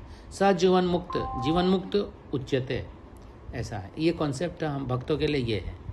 लेकिन निर्विशेषवादी के लिए कष्ट मिट गया, हाँ अभी जन्म मृत्यु के चक्कर से छूट गया, हाँ वो मुक्ति हो गया, हाँ वो मुक्ति होती है, लेकिन वो खाली वो ब्रह्म ज्योति में प्रवेश प्राप्त हो सकता है। भक्तों के बीच श्रीमद् भागवतम का पाठ। श्रीमद् भागवत वैदिक ज्ञान का कल्पतरु है। वेद का अर्थ है ज्ञान की राशि। मानव समाज में जिस किसी ज्ञान की आवश्यकता है वह श्रीमद् भागवतम में पूर्णतया प्रस्तुत किया गया है। वैदिक ग्रंथों में ज्ञान की विविध शाखाएं हैं, जिसमें समाज विज्ञान, राजनीति, औषधि तथा सैन्य कला सम्मिलित है। वेदों में इसका तथा ज्ञान का अन्य शाखाओं का सम्यक वर्णन मिलता है, इसलिए यहाँ तक आध्यात्मिक ज्ञान की संबंध है उसका भी सम्यक वर्णन मिलता है। श्रीमद् भागवतम को वेदों में इस कल्प वृक्ष का पक्व फल माना गया है। वृक्ष का समान फल उत्पादन के कारण है। उदाहरणार्थ आम्र वृक्ष का अत्यंत मूल्यवान माना जाता है, क्योंकि इसमें फलों का राजा आम का फल लगते हैं। जब आम पकता है तो इस वृक्ष के सबसे बड़ा उपहार होता है। इसी प्रकार श्रीमद् भागवत को वैदिक वृक्ष का पक्व फल माना जाता है। जिस तरह तोते शुक को चोंच में प्रथम स्पर्श से पका फल अधिक सुस्वादु बन जाता है, उसी तरह से श्रीमद् भागवत सुखदेव गोस्वामी के दिव्य मुख से निकलने वाले के कारण अत्यंत आस्वाद्य बन जाता है। अब यहाँ पे श्रीमद् भागवतम की महिमा का बताया गया है कि श्रीमद् भागवतम सारे वेद का परिपक्व फल है। वेद एक प्रकार का, एक्चुअली वेद जो है वो एक सिंगल बुक नहीं है। वेद जो है वो कई सालों का एक रिसर्च है जो भगवान ने प्रस्तुत किया है और ऋषियों के माध्यम से प्रस्तुत किया है। तो इसलिए उसमें से खास करके वेद व्यास ने इसको 4 विभाजन करके दिया है, क्योंकि कलयुग में विभाजन किया था, क्योंकि वेद व्यास का मतलब होता है डिवीजन, डिवाइड करना। तो वो उन्होंने 4 वेद प्रस्तुत किए। उसमें दोनों चीज़ें हम पढ़ेंगे जब हम ईशोपनिषद लेंगे, तो उसके 4 डिवीज़न होते हैं। वेद के अंदर 4 डिवीज़न होते हैं। मतलब ये नहीं, ये जो मैंने बोला ऋग्वेद, सामवेद, अथर्ववेद और यजुर्वेद, ये नहीं। हर एक वेद के अंदर 4 स्पष्ट टॉपिक्स होते हैं। तो उसमें से एक आता है जो उपनिषद आता है। वो उपनिषद हम पढ़ेंगे जब ईशोपनिषद पढ़ेंगे। तो कहने का मतलब है कि जितना अब हम वो एक विशाल पेड़ है जिसमें अलग अलग डालियां हैं, पत्ते हैं, फूल हैं। तो पेड़ लगाने का पर्पज़ क्या है कि हमें डाल नहीं चाहिए। पेड़ लगाने का पर्पज़ ये है हमें पत्ता नहीं चाहिए। पत्ता क्या छंद है, उपनिषद है। डालियां वो अलग अलग विभाजन है। वेद के अलग अलग अंग है ना। लेकिन वेद, पेड़ लगाना मतलब फल प्राप्त करना। उसी तरह से वेद को पढ़ना तो उसका फल क्या है, पका हुआ फल। तो श्रीमद् भागवतम अगर हमें मिल जाता है, श्रीमद् भागवतम हमको रुचि आ जाता है पढ़ने का, तो वो उसका उदाहरण दिया है कि पेड़ लगाओ। पेड़ लगाने का उद्देश्य पत्ता, डाली, फूल नहीं लेना है। पेड़ लगाने का उद्देश्य है कि फल प्राप्त करना, और वो भी पका हुआ फल, परिपक्व फल। तो जितना भी वेद पुराण सब है, तो उसका पका हुआ फल क्या है, उसको पढ़ने का निचोड़ क्या है, फल जो एकदम पका हुआ है। और वो पका हुआ फल ही भागवत पुराण है। इसलिए दूसरे श्लोक में ही भागवत पुराण में लिखा है कि वो सुखदेव गोस्वामी जो है वो प्रस्तुत कर रहे क्या, वेदों का निचोड़ प्रस्तुत कर रहे, और वो है सुखाद मुखाद अमृतम द्रव्य समायुतम। क्या है ये भागवत, कि वो ऐसा फल है जो एकदम पका हुआ है और सुखदेव गोस्वामी, जैसे इसमें ऐसा उदाहरण दिया, जैसे कोई भी फल होता है ना, जैसे तो अमरूद हुआ, आम हुआ, कोई भी फल हुआ, वो उसमें पहले तोता उसमें चोंच लगाता है, तो चोंच लगाने के बाद वो फल और मीठा हो जाता है। उसी तरह से ये यहाँ पे सुखदेव गोस्वामी ने इस भागवत पुराण को चखा है, चोंच लगाया मतलब चखा है, वो चखा है और उन्होंने प्रस्तुत किया है। उच्चिष्ट हमें प्रस्तुत कर रहे हैं ना, हम क्या करते हैं, प्रसाद लेते हैं। प्रसाद क्या होता है, भगवान और भक्तों के द्वारा, गुरुजन के द्वारा चखा हुआ प्रसाद हमें मिलता है ना, तो उच्चिष्ट कितना मधुर होता है। तो उसी तरह से भागवत पुराण इतना मधुर होता है, और ये मधुर और हो गया क्योंकि यहाँ पर सुखदेव गोस्वामी ने उसको चखा है। सुखदेव गोस्वामी के मुख से निकलने के कारण यह अत्यंत आस्वाद यह बन गया है। फिर यहाँ पे लिखा है, श्रीमद् भागवतम को अविच्छिन्न शिष्य परंपरा से प्राप्त करना चाहिए। अविच्छिन्न मतलब unbroken chain of discipline succession. जैसे हमारे पास जो भागवत पुराण है वो और भी मीठा हो गया। कैसे मीठा हो गया? क्योंकि सुखदेव गोस्वामी ने जैसे दिया तो वो मीठा हो गया। अब प्रभुपाद जी ने दिया है उसको, तो प्रभुपाद जी ने 12 आचार्यों का कमेंट्री है उसके अंदर। उसमें से विश्वनाथ चक्रवर्ती ठाकुर भी है, उसमें बलदेव विद्याभूषण भी है, उसमें अन्य जो वैष्णव संप्रदाय के आचार्य हैं उनके वीर राघव आचार्य है, फिर बाद में ये जो हम पढ़ते हैं श्रीधर स्वामी। तो प्रभुपाद जी ने जहाँ जहाँ जरूरत समझा सारे आचार्य का कमेंट्री है, तो वो और भी मीठा हो गया। ठीक है, तो इसलिए ये हमारा जो भागवत पुराण है जो प्रभुपाद जी ने दिया है वो और भी मीठा है, क्योंकि उसमें और सब मिला के 12 आचार्यों का कमेंट्री है। तो ये बात नोट कीजिए आप, और आप ज़रूर पढ़ना शुरू कर दीजिए, जो लोग भी सुन रहे हैं, क्योंकि ये रिकॉर्ड हो रहा लेक्चर तो और भी जगह जाएगा, इसलिए मैं ये सब बात बोल रहा हूँ। सबको भागवत पुराण पढ़ना चाहिए। सो श्रीमद् भागवतम, जब पके हुए फल के वृक्ष के ऊपरी भाग से कोई व्यक्ति ऊपर से की शाखा से नीचे की शाखा पर हाथ में लेकर भूमि पर लाते हैं तो वो फल नष्ट नहीं होता है ना, वो गिरा नहीं है। उन्होंने क्या किया, एक व्यक्ति ने पकड़ा, फिर लाया और दूसरे के हाथ में दिया, तो वो डिसिप्लिन सेक्शन है। जैसे ब्रह्मा जी ने सबसे पहले भागवत सुना था, उसके बाद ब्रह्मा जी नारद जी को दिया, नारद जी ने वेदव्यास को दिया, वेदव्यास ने इसको मध्वाचार्य को दिया। इस प्रकार से आगे प्रभुपाद जी के हाथ में ये फल आया और उन्होंने हमें दिया। तो भगवद गीता में कहा गया है कि दिव्य ज्ञान को प्राप्त करने की विधि शिष्य परंपरा है। ऐसे ज्ञान को उन परंपरागत अधिकारियों व्यक्तियों के माध्यम से प्राप्त करना चाहिए जो शास्त्रों को असली प्रयोजन को जानते हैं। यहाँ पर बताया गया है कि हमें वैष्णव आचार्यों के कमेंट्री को ही सुनना चाहिए। श्री चैतन्य महाप्रभु, हम कई बार हमने चर्चा की, इसलिए अभी आगे हम नहीं चर्चा करते हैं। यहाँ पर लिखा है आगे, श्री चैतन्य महाप्रभु की संस्कृति है कि भागवत नामक स्वरूप सिद्ध व्यक्ति के मुख से ही भागवत सीखना चाहिए। भागवत का अर्थ है भगवान से संबंधित, भगवान और भक्त, भागवत। इसलिए भक्त को कभी भी भागवत कहा जाता है, और 2 प्रकार के भगवान से के भक्ति से संबंधित हो वह भागवतम कहलाता है। चैतन्य महाप्रभु की संस्तुति है कि श्रीमद् भागवत का असली स्वाद चखने के लिए भागवतम पुरुष से ही शिक्षा ग्रहण करना चाहिए। मुक्त पुरुष के लिए ही श्रीमद् भागवतम असाध्य है। सुखदेव गोस्वामी ने स्वीकार किया कि यद्यपि वे अपने माता के गर्भ से ही मुक्त पुरुष थे, किंतु श्रीमद् भागवतम के आस्वादन के बाद ही वे महान भक्त बने। इसलिए कृष्ण भावनामृत में अग्रसर होने के इच्छुक व्यक्ति को श्रीमद् भागवतम के तात्पर्य का आस्वादन प्रामाणिक भक्तों की व्याख्या से करनी चाहिए। यहाँ बहुत इंपॉर्टेंट बात बताई गई है। देखिए, 2 तरह के भागवत होते हैं, एक जो बुक भागवतम जो प्रभुपाद जी ने हमें दिया वो बुक भागवतम, और दूसरा वो भागवत जो व्यक्ति भागवत है। व्यक्ति भागवत मतलब जो भागवत को समझ गया और आचरण भागवत के अनुसार कर रहा है। तो 2 तरह के भागवत हुए। तो ऐसे जो रिटन बुक है उसको बोलते हैं भागवत, बुक भागवत, ग्रंथ भागवत। और वो व्यक्ति जो इसका पालन करते हैं, सुखदेव गोस्वामी या प्रभुपाद या हमारे गुरु महाराज जो होंगे, हमारे होते हैं, वो भागवत के में जीते हैं, तो वो भी भागवत हुए।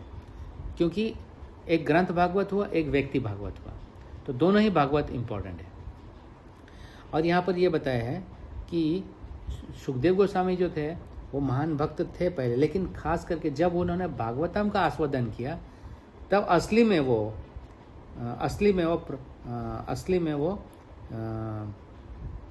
अपने आप को भाग्यशाली समझते हैं क्योंकि स्वरूप सिद्ध है वो, लेकिन खास जब वो भागवतम आस्वादन किया तो वो बोल रहे हैं कि पहले उन्होंने सुना नहीं था, लेकिन बाद में स्वीकार किया कि यद्यपि अपने माता के गर्भ से ही मुक्त थे, लेकिन भागवत के सुनने के बाद वे महान भक्त बन गए, ऐसा बताया गया। ठीक है। श्रीमद् भागवतम में 2:1-9 में कहा गया है कि सुखदेव गोस्वामी ने स्वीकार किया कि यद्यपि वह निराकार ब्रह्म के प्रति अत्यधिक आकृष्ट थे, किंतु जब उन्होंने अपने पिता वेदव्यास के मुख से भगवान के भव्य लीलाओं सुनी तो वे श्रीमद् भागवत के प्रति अत्यधिक आकृष्ट हुए। भाव यह है कि व्यासदेव भी स्वरूप शुद्ध पुरुष थे और उन्होंने अपना पक्व दिव्य ज्ञान सुखदेव गोस्वामी को ऊपर कथित विधि से प्रत्यक्ष रूप से प्रदान किया। देखिए, वो लोग मुक्त थे, वेदव्यास भी मुक्त थे, सुखदेव गोस्वामी मुक्त थे, लेकिन उन्होंने जब भागवत पुराण मतलब अपने पिताजी से सुना तब वास्तव में वो तत्व को समझ गए, भागवत तत्व को समझ गए। तब वो पहले निराकार ब्रह्म में के प्रति आकृष्ट रहते थे, लेकिन बाद में भागवत में आकृष्ट हुए। प्रगत भक्तों की संगति करना, यानी एडवांस डिवोटी को सुनना, एडवांस डिवोटी के साथ समूह में रहना। शुद्ध भक्तों के समाज में श्रीमद् भागवत की व्याख्या करने का महत्व शौनक मुनि ने नैमिषारण्य में की सभा में शुद्ध गोस्वामी की उपस्थिति में बतलाया था। शुद्ध गोस्वामी ने पुष्टि की थी कि यदि कोई क्षण भर के लिए भी भगवत भक्त की संगति करने का अवसर लाभ होता है तो वह विशेष क्षण इतना मूल्यवान होता है कि स्वर्ग तक के पहुंचने वाले या भवसागर से मोक्ष दिलाने वाले पुण्य कर्म भी उसकी तुलना नहीं कर सकते। दूसरे शब्दों में, जो लोग श्रीमद् भागवत के प्रति अनुरक्त हैं उन्हें स्वर्ग जाने की मिलने वाले किसी लाभ या निर्विशेषवादियों द्वारा वांछित मुक्ति का कोई परवाह नहीं रहती। फलतः शुद्ध भक्तों की संगति दिव्य रूप से इतनी मूल्यवान होती है कि कोई भी भौतिक सुख इसका समता नहीं कर सकता। आप समझ रहे हैं, जो शुद्ध भक्त से भागवत सुनता है वो व्यक्ति और जो व्यक्ति स्वर्ग जा रहा है, स्वर्ग जाने को मिल गया उसको, उसमें दोनों में बहुत फर्क है।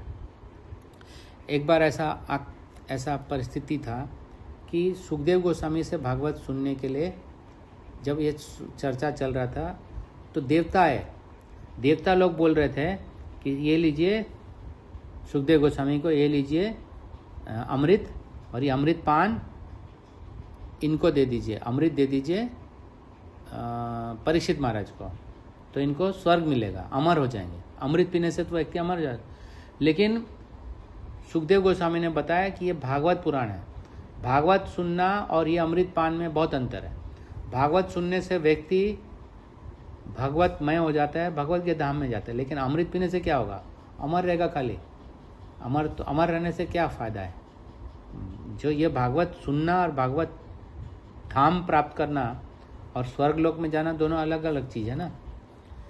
तो हरिभक्ति सुधोदय में प्रहलाद महाराज एवं उनके पिता हिरण्यकशिपु का एक वार्तालाप आता है, जिसमें हिरण्यकशिपु प्रहलाद को इस प्रकार संबोधित करता है, हे पुत्र, है ना। अभी यहाँ पर हिरण्यकशिपु बोल रहे प्रहलाद को, संगति बहुत महत्वपूर्ण होती है और यह मणि के समान है जो उसके समक्ष रखी किसी भी वस्तु को प्रतिदिन प्रदान करती है। इसी प्रकार यदि हम पुष्प जैसे भगवत भक्तों की संगति करते हैं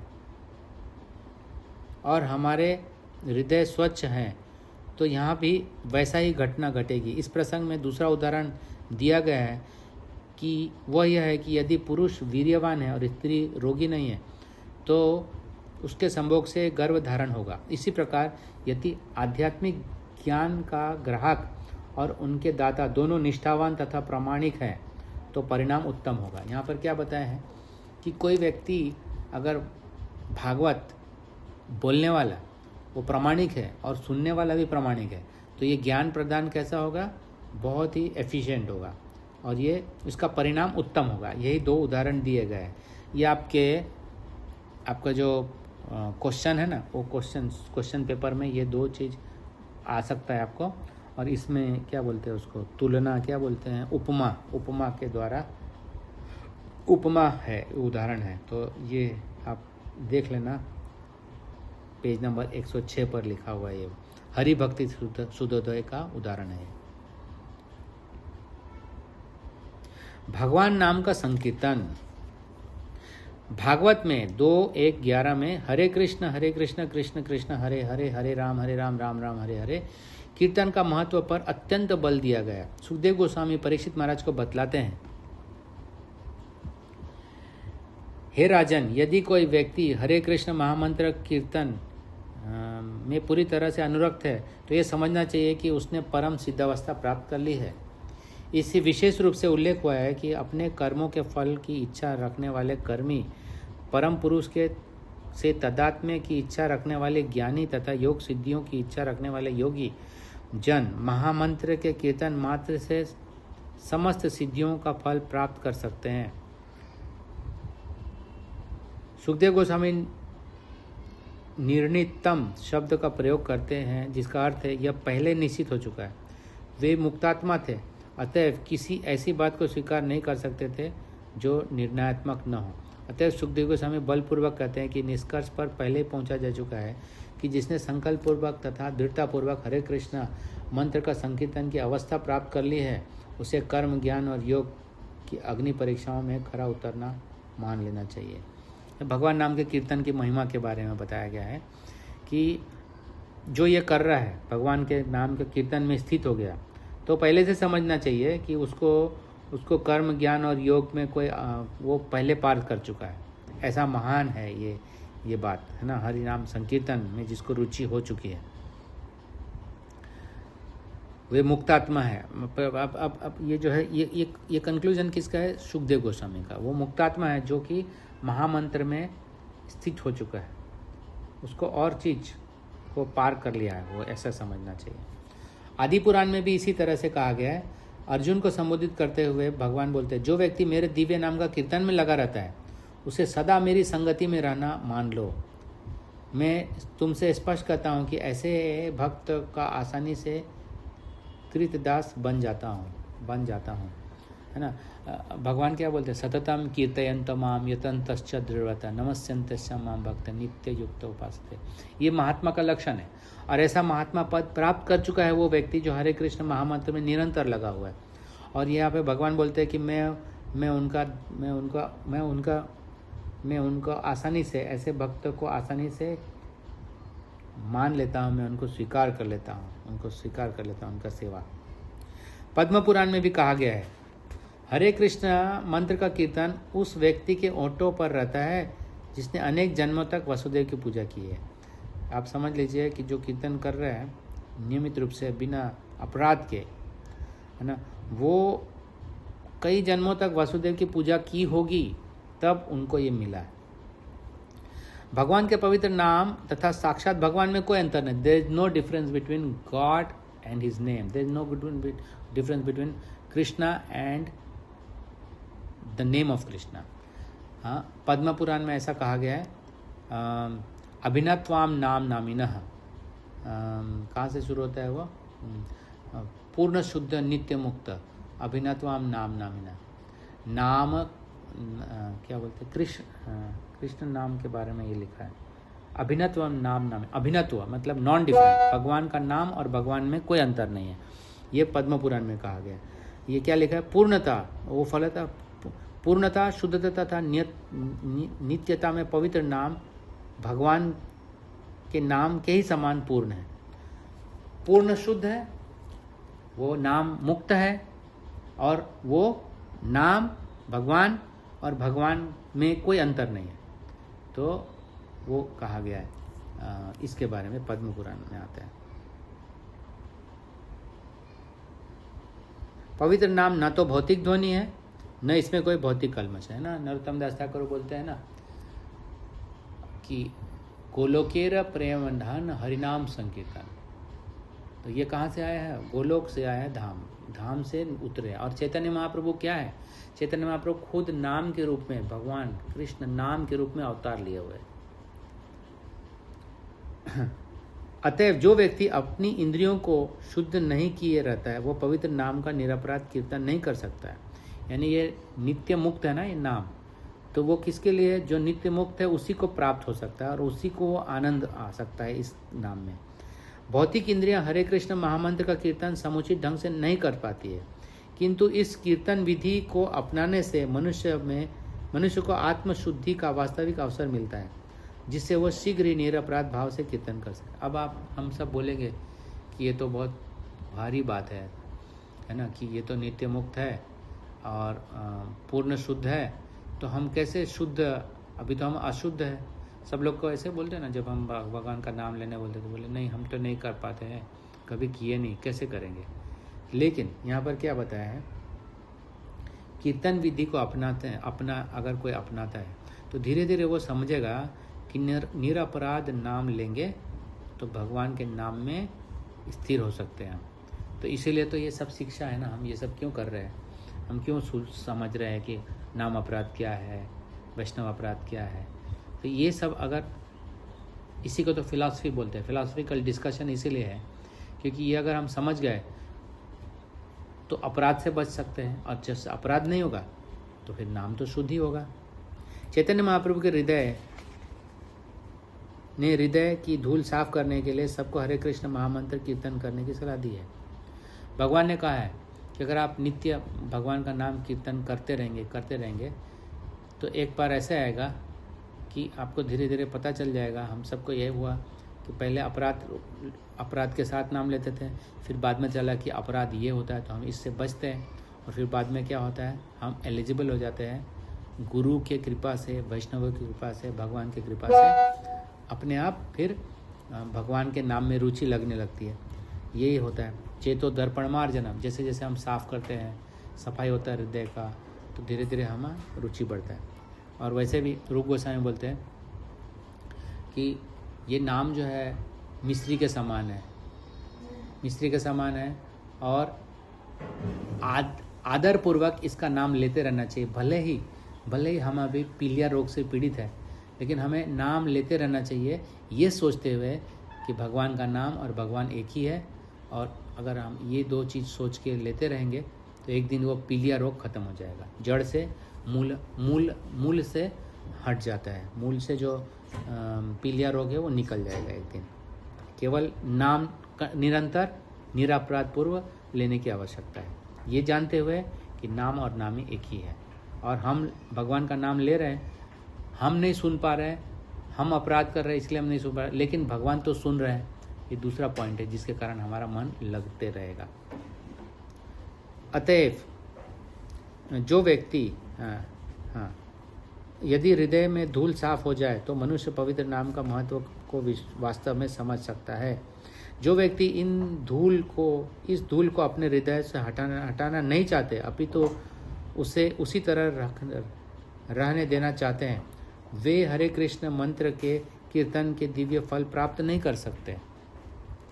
अतएव हर एक को भगवान के प्रति सेवा भाव विकसित करने के प्रति प्रोत्साहित किया जाना चाहिए, क्योंकि इससे निरपराध भाव के कीर्तन करने में सहायता मिलेगी।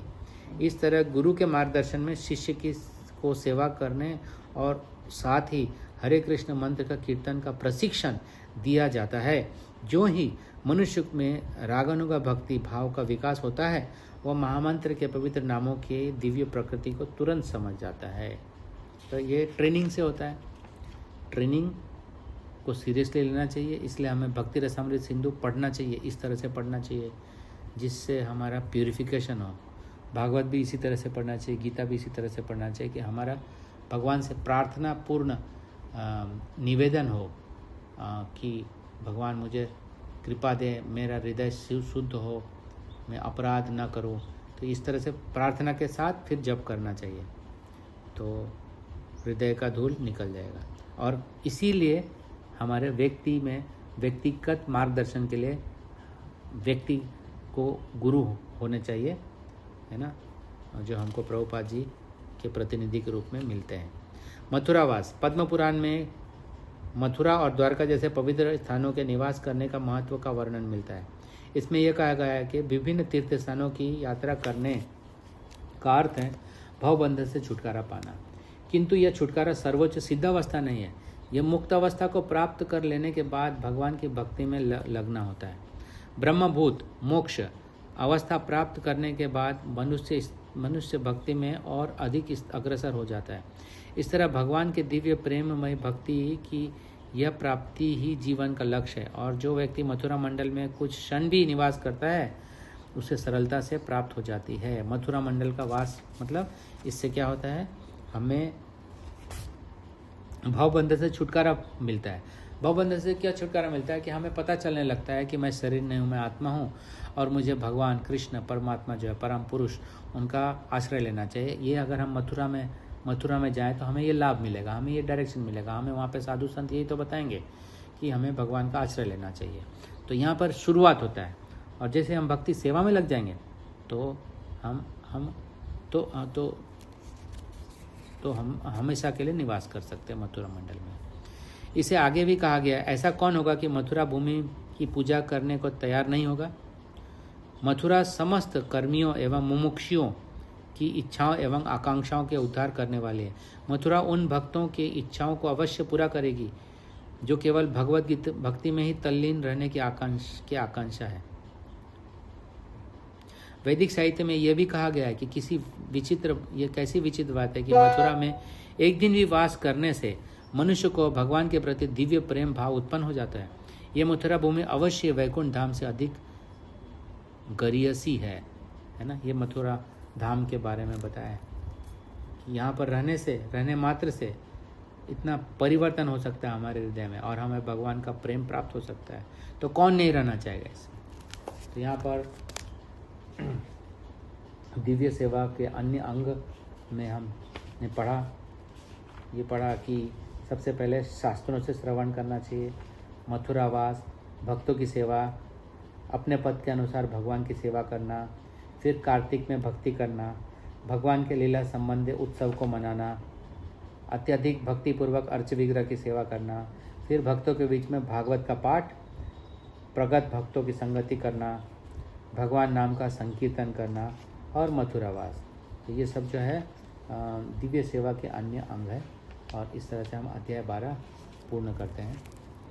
ठीक है, तो आपका कोई प्रश्न है तो बोलिए।